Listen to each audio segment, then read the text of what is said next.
இன்றைக்கு ஆட்சி அமைத்திருக்கக்கூடிய தற்கூரிகள் சொன்னா உங்களுக்கு கோபம் வரும்.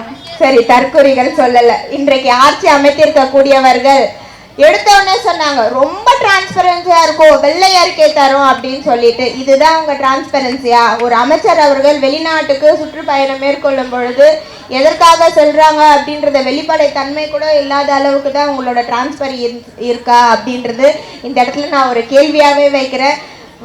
வெள்ளை அறிக்கை தருவோம் அப்படின்னா எல்லாத்துலயுமே வெள்ளை அறிக்கை இருக்கணும். நீங்க எங்களுக்கு தேவையானதுக்கு மட்டும் நாங்கள் கொடுப்போம், எங்களுக்கு தேவையில்லாதது கொடுப்போம்னா இது தமிழ்நாடு. உங்களுக்கு வாக்களித்தவர்களுக்கு நீங்க பதில் சொல்ற இடத்துல இருக்கீங்க. அப்படி இருக்கும் பொழுது ஒவ்வொரு விஷயத்துக்கும் நீங்க பொதுமக்களுக்கு பதில் சொல்லிதான் ஆகணும். நீங்க அதை ஜஸ்ட் லைக் தட் ஸ்கிப் பண்ணிட்டு போறது எந்த வகையிலையும் சரி இருக்காது. அதே போல இன்றைக்கு ஒரு அமைச்சர் தெரிவித்திருக்கிறாங்க, திமுக எங்க கரண்ட் கட் பண்ணிடுறாங்க, இந்த கவுன்சிலர்ஸ்லாம் ஒரே பிரச்சனை பண்றாங்க, எங்களால் எங்கேயுமே போக முடியல, எங்க சட்டமன்ற உறுப்பினர் ஃப்ரீயா செயல்பட விட மாட்டுறாங்க. எந்த இடத்துல ஒரு கவுன்சிலர் உங்களை இஷ்யூ பண்ணாங்க? எந்த இடத்துல குப்பை எடுக்காம இருக்கிறது? மாண்புமிகு அமைச்சர் அவர்களே, மாண்புமிகு அமைச்சர் அவர்களுக்கு ஒரு கருத்து நான் தெரிவிக்கிறேன்.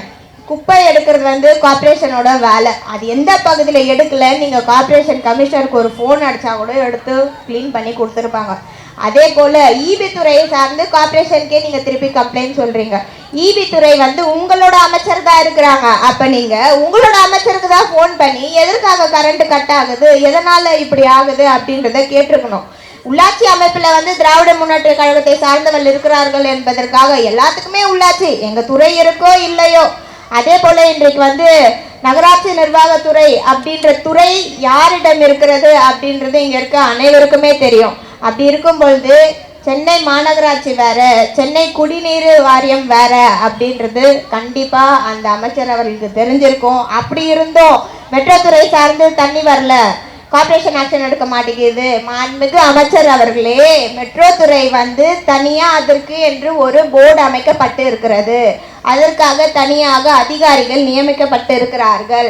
நீங்கள் அந்த அதிகாரியிடம்தான் கேட்க வேண்டும். நீங்கள் தான் ஆட்சியில் இருக்கிறீங்க. அப்படி இருக்கும் பொழுது நீங்க தான் அந்த பவர்ஸை யூஸ் பண்ண வேணும். இப்படி இருக்கும் பொழுது எல்லாத்துக்குமே மாநகராட்சியை பிளேம் பண்றது, எல்லாத்துக்குமே மாநகராட்சியை குற்றச்சாட்டு சொல்றது எந்த வகையில் அது சரியா இருக்கும்? இன்றைக்கு கட் காப்பி பேஸ்ட் அப்படின்ற வகையில தான் இந்த டிவிகே ஆட்சி நடத்தி வருகிறார்கள். எல்லாமே டிஜிட்டலைஸ்டு பண்ணிடுவோம் அப்படின்றது நீங்க அப்கிரேட் ஆகுறாங்க அப்படின்லாம் நினைச்சிடவே கூடாது.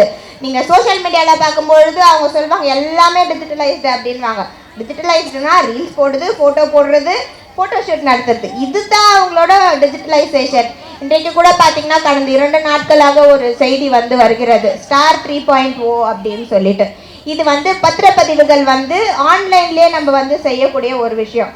அதை கடந்த ஜனவரி மாதமே இன்றைய கழக தலைவராக இருக்கக்கூடிய அன்றைக்கு மாண்புமிகு முதலமைச்சராக இருக்கக்கூடிய அவர்களால் இத்திட்டம் துவங்கி வைக்கப்பட்டு நடைமுறைப்படுத்தப்பட்டு இருந்தது. எலெக்ஷன் நேரத்தில் கோட் ஆஃப் கண்டக்ட் அப்படின்றதால அது ஸ்டாப் ஆயிருந்தது.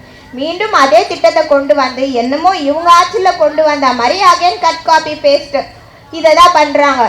எது ஒன்றுமே இந்த ஸ்டிக்கர் ஆட்சி பண்ணாமல், இந்த கட் காப்பி பேஸ்ட் ஆட்சி பண்ணாமல் நீங்களா புதுசாக ஒரு திட்டம் எடுத்துகிட்டு வாங்க. நீங்களா ஒரு புதுசாக திட்டம் எடுத்துகிட்டு அதுக்கப்புறம் அதை பற்றி பேசுங்க. அதை பற்றி நீங்கள் பெருமையாக எல்லாருக்கிட்டையும் சொல்லுங்கள்.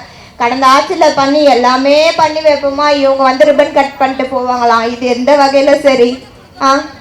இந்த மாதிரி இருக்கக்கூடிய சூழலில் அன்றைக்கின சகோதரி ராஜராஜேஸ்வரி அவர்கள் கூட சொன்னாங்க, இந்த தெரு முழுக்க கருப்பு சிவப்பு கொடி பார்க்கும்பொழுது ரொம்ப சந்தோஷமா இருக்கு அப்படின்னு. இன்றைக்கு ஒரு அரசு நிகழ்ச்சி நடைபெறுகிறது. சிங்கப்பெண்கள் அப்படின்ற ஒரு தலைப்பில் அரசு நிகழ்ச்சி நடைபெறுகிறது.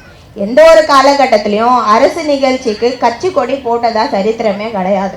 இன்றைக்கு அந்த தெருவு, அந்த ரோடு ஃபுல்லாக பார்த்தீங்கன்னாலே ஃபுல் அண்ட் ஃபுல் அவங்களோட கட்சி சார்ந்த கொடிகளை போட்டிருக்காங்க. அப்போது நீங்கள் எதுக்கு அரசாங்கம் நடத்துகிறீங்க? என்ன மாதிரி அரசாங்கம் நடத்துகிறீங்க? அப்போ உங்கள் கட்சியில் இருக்கக்கூடியவர்களுக்கு எது சரி எது தவறு என்று யார் சொல்லி தரணும்? நம்ம மாண்புமிகு கழக தலைவர் அவர்கள் எந்த ஒரு விஷயமாக இருந்தாலும் சரி மாவட்ட செயலாளர் கூட்டம் போட்டு கழகம் இப்படி தான் இருக்கணும், ஒருங்கிணைப்பாக இருக்கணும், ஒழுக்கமாக இருக்கணும் அப்படின்றத சொல்லி கொடுத்துருக்காரு. அதெல்லாம் எப்போ உங்கள் கட்சியில் இருக்கவங்களுக்கு நீங்கள் சொல்லி கொடுக்க போகிறீங்க? இது எல்லாமே விட்டாச்சு. திராவிட முன்னேற்ற கழகத்தினால எந்த ஒரு பில்டிங் திறப்பு இருந்தாலும் சரி, அந்த டைம்ல வந்து எந்த ஒரு திட்டம் கொண்டு வந்தாலும் சரி, அது எல்லாத்தையுமே இவங்க ஃப்ரண்ட் லைன்ல வந்து அதற்கான நல்ல பேரு கிரெடிட்ஸ் எல்லாமே வந்து டிவிக்கு எடுத்துப்பாங்க. இவங்க ஆட்சி ஏற்ற பிறகு இவங்க என்னென்னலாம் தப்பு பண்றாங்களோ, எந்தெந்தெல்லாம் முறைகேடுகள் பண்றாங்களோ, என்னென்னலாம் தெரியாம பண்றாங்களோ, அது எல்லாத்தையுமே திராவிட முன்னேற்ற கழகம் மேல பழி போட்டு போயிடலாம். இதுதான் இவங்க வந்து இன்றைக்கு ஆட்சியில் இருக்கக்கூடியவர்கள் நடத்தி வருகிறார்கள். அதனால் இதற்கு மேலாவது திராவிட முன்னேற்ற கழகத்தை குறை சொல்வதை விட்டுவிட்டு, நீங்க அதிகாரத்தில் இருக்கீங்க, உங்களுடைய ஆட்கள் தான் அமைச்சர்களாக இருக்கிறார்கள், உங்களுடைய ஆட்கள் தான் முதலமைச்சராக சட்டமன்ற உறுப்பினர்களாக இருக்கிறார். அப்படி இருக்கும் பொழுது அந்த அதிகாரை பயன்படுத்தி பொதுமக்களுக்கு என்ன நலன் செய்யலாம் அப்படின்றதுல நீங்க முன்வைக்குமாறு கேட்டுக்கொண்டு, அதே போல் எந்த துறை யாரிடம் இருக்கு என்று தெரிந்து கொண்டு அதற்கு பின்னதாக அவர்கள் மீது குற்றங்களை வைக்குமாறு கேட்டுக்கொண்டு விடைபெறுகிறேன். நன்றி. இன்றைக்கு பார்த்தீங்கன்னா முத்தமிழறிஞர் கலைஞர் ஐயா அவர்களின் பிறந்தநாளை முன்னிட்டு இன்றைக்கு முதல்வர் குடியிருப்பில் இருக்கக்கூடிய 771 குடியிருப்பவர்களுக்கு நலத்திட்ட உதவிகளை வழங்க இருக்கிறோம். இது கடந்த ஆட்சியில் மாண்புமிகு இன்றைய கழகத் தலைவரும் அன்றைய முதலமைச்சருமாக இருக்கக்கூடிய முத்துவேல் கருணாநிதி ஸ்டாலின் அவர்களால் இத்திட்டம் வந்து துவங்கி வைக்கப்பட்டது. இத்தொகுதியின் சட்டமன்ற உறுப்பினராக இருந்த அண்ணன் சேகர் பாபு அவர்களும், இன்றைக்கு எதிர்க்கட்சி தலைவராகவும் அன்றைய துணை முதலமைச்சராக இருந்த அன்பிற்கினிய அண்ணன் உதயநிதி அவர்களும் இந்த குடியிருப்பு பகுதியில் கிட்டத்தட்ட மாதற்கு ஒரு முறையாவது நேரடியாக வந்து ஆய்வினை மேற்கொண்டார்கள். பொதுவாகவே சொல்லுவார்கள், திருமணம் செய்து பார் வீடை கட்டிப்பார் என்று அப்படின்ட்டு. இது ரெண்டுமே பெரிய கடமையாக ஒரு நபருக்கு இருக்கும். அப்படி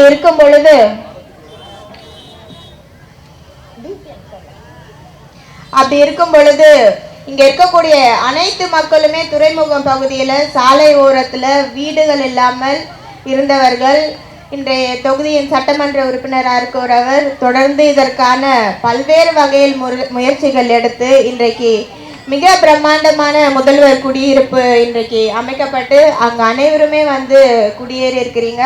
இன்றைக்கு பார்த்தீங்கன்னா பிரைவேட் பில்டிங்ஸ் கூட இந்த அளவுக்கு ஒரு முன்னெடுப்புகள் இருக்காது. அந்த அளவுக்கு ஒரு முன்னெடுப்பு. ஆரம்பத்தில் வந்து முருகன் நான் பேசும்போது ஒரு சின்ன கதை சொல்லி பேசினாங்க. டைல்ஸில் வந்து ஃபேனே போடாமல் கூட எப்படி சில்லுன்னு இருக்கு அப்படின்ட்டுன்னு. ஸோ ஒரு குழந்தைய வச்சு ஒரு கதை சொன்னாங்க.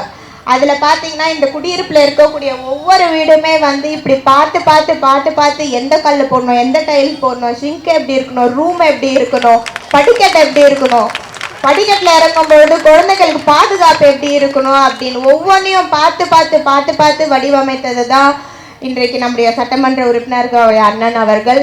இன்றைக்கு பார்த்தீங்கன்னா மாண்புமிகு கழக தலைவர் அவர்கள் ஒவ்வொரு பகுதியில் இருக்கக்கூடிய ஒவ்வொரு பொதுமக்களின் நலன் கருதி தான் ஆட்சியை மேற்கொண்டிருந்தார்கள். அந்த வகையில் பார்த்தீங்கன்னா துறைமுகம் தொகுதியில் மட்டும் கிட்டத்தட்ட 1400 வீடுக்கு மேலே வந்து இன்றைக்கு சாலையோரத்தில் இருக்கக்கூடியவர்களுக்கு அடுக்குமாடி குடியிருப்பில் வந்து வீடுகள் அமைக்கப்பட்டு இருக்கிறது. இது வரலாற்றில் மிக மிக சிறப்புமிக்க விஷயமாக இருக்கும். ஏன்னா இதற்கு முன்னாடியும் இது போல சாலையோரத்தில் இருந்தவர்கள் வந்து அடுக்குமாடி கூறி இருந்தவர்களே வந்து மறுகட்டுமானம் பண்ணி தருவாங்க.